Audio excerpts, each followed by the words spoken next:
जब बोलोगे सियाजू की जय, तब ही प्रभु प्रभीषण पई हो, तब ही प्रभु प्रभीषण पई हो। रघुबर विनती सुनो बगिया जान न देई है, रघुबर प्रभु दल फूल तोड़ हम नहीं है, रघुबर विनती सुनो।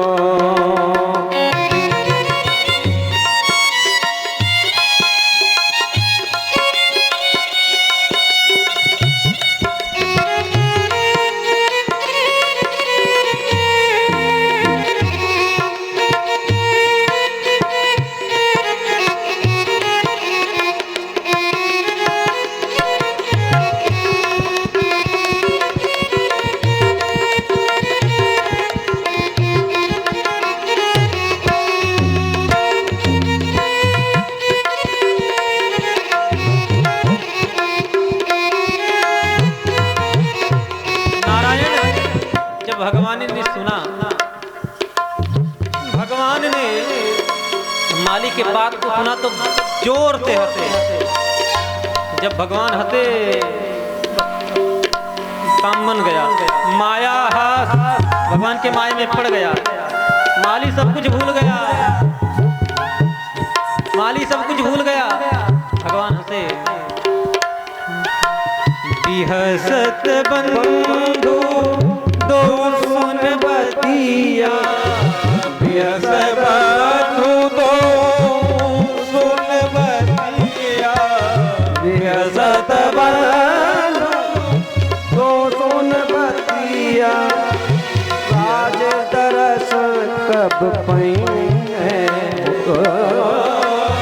राज तरस कब पई है, रघुबर विनती सुनो बगिया बिच जान नहीं है, रघुबर विनती सुनो।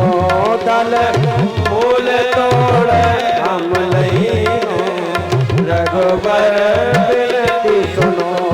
बगिया बिच जान नहीं हो, रघुबर विनती सुनो, रघुबर विनती सुनो, रघुबर विनती सुनो।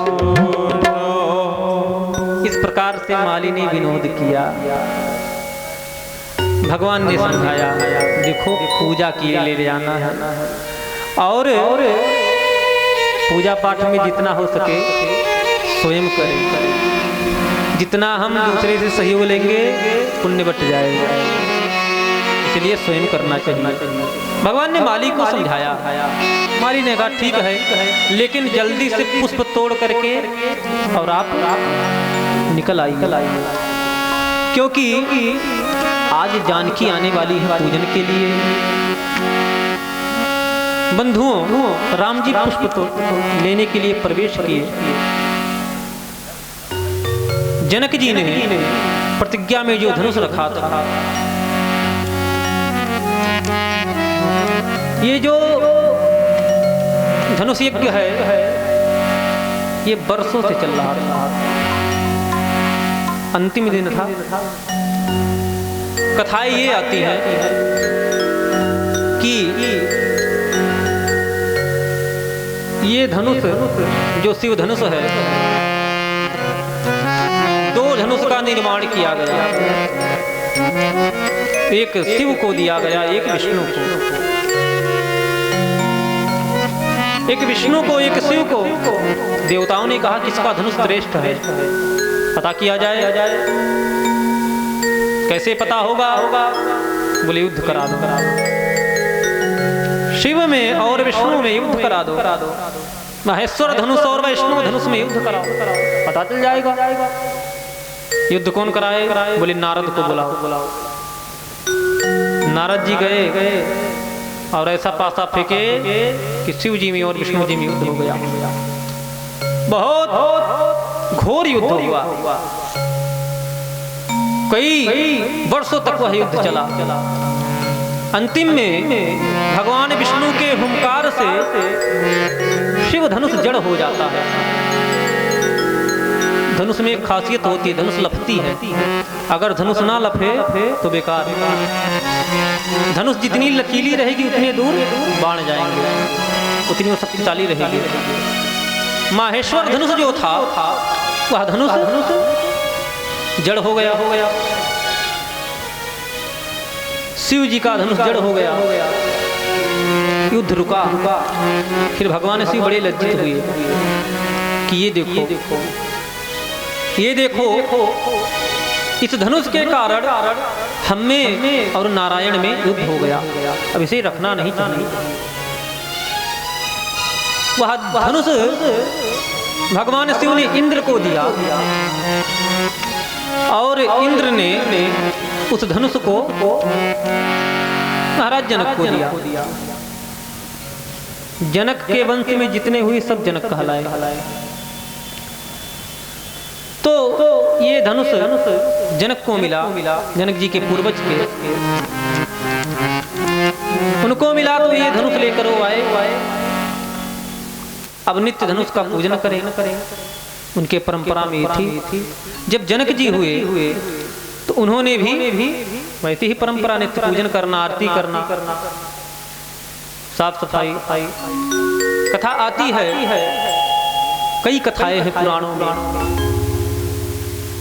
एक कथा ये आती है कि जनक जी महाराज रोज पूजन करने जाते थे। जानकी जी भी साथ में जाती थी। जानकी जी साथ में जाती थी। तो एक दिन जानकी जी के मन में विचार आया कि महल से दूर पिताजी रोज पूजन के लिए आते हैं, समय नष्ट होता है।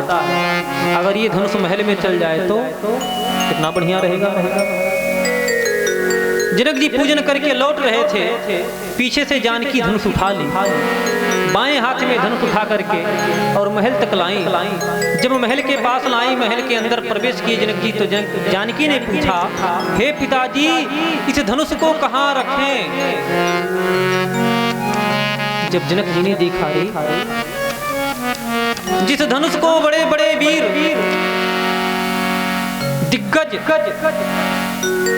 धनुष को लाने में दिग्गजों का प्रयोग हुआ, वाल्मीकि रामायण में लिखा गया है। एक बहुत बड़े पहिएदार,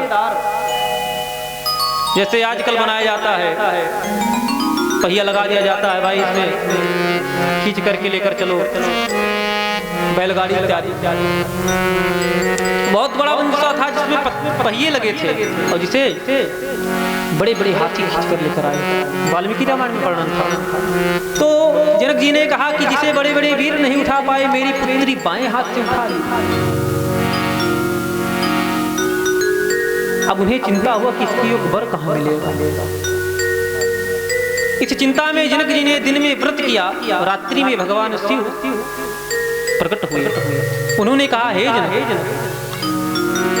तुम्हारे पुत्री योग वर मिलेगा। तुम्हारी पुत्री कोई और नहीं अपितु जगत जननी है। जगत जननी है और जगत का पिता ही इसका पति होगा। जनक जी ने कहा, प्रभु मैं पहचानूंगा कैसे? भाई भगवान आवे, मैं पहचानूंगा कैसे? शिव जी ने कहा कि धनुष को प्रतिज्ञा में रख दो, जो धनुष पर प्रशंसा चढ़ाएगा, खंडन करेगा, वही भगवान होगा, वही तुम्हारी पुत्री का पति होगा। तो जनक जी ने उस धनुष को प्रतिज्ञा में रख दिया। कथाएं तो इतना आती हैं कि कई राजाएं आए। जब सब लोग आए, विवाह के योग्य हो गई और जब घोषणा हो गया, पत्र कहीं नहीं गया था, घोषणा।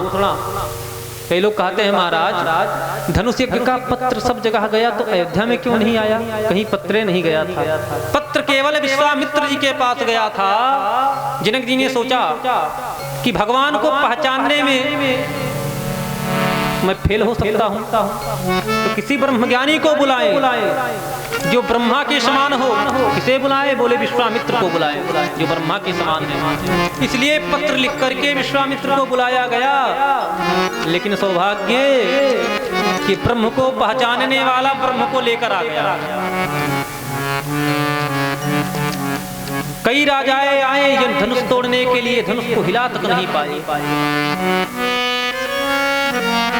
एक बार राजाओं ने आक्रमण कर दिया, जनकपुर पे आक्रमण कर दिया कि जनक सबको लज्जित कर रहा है, आक्रमण कर दो। फिर तो महान भीषण युद्ध हुआ महाराज, बहुत घोर युद्ध हुआ।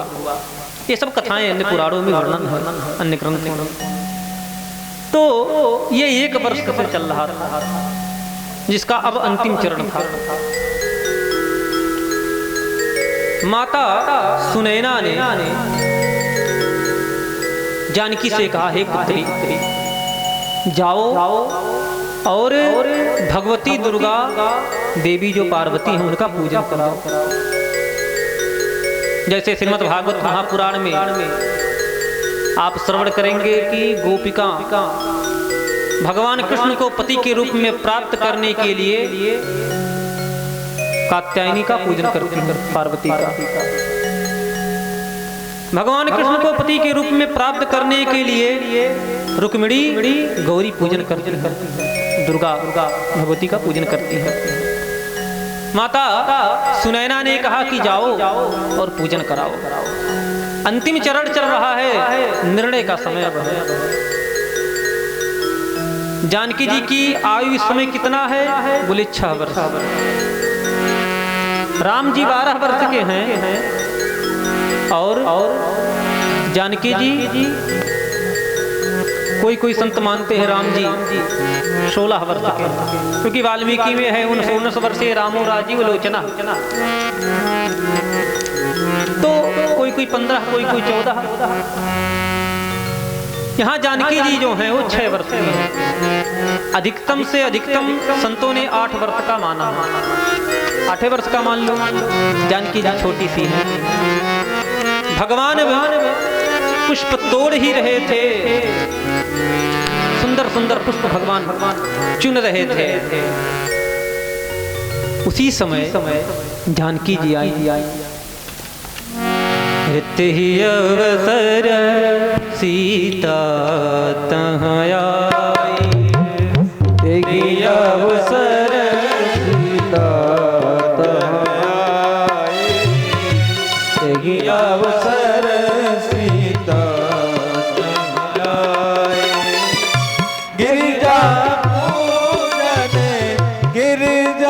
पूजन जननी पठाई, देहि अवसर सीता तहाँ आई, देहि अवसर सीता देहि आई।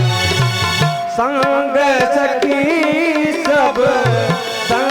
सखी सब सुभग सयानी, गावन गीत मनोहर वाणी, गावन गीत मनोहर वाणी।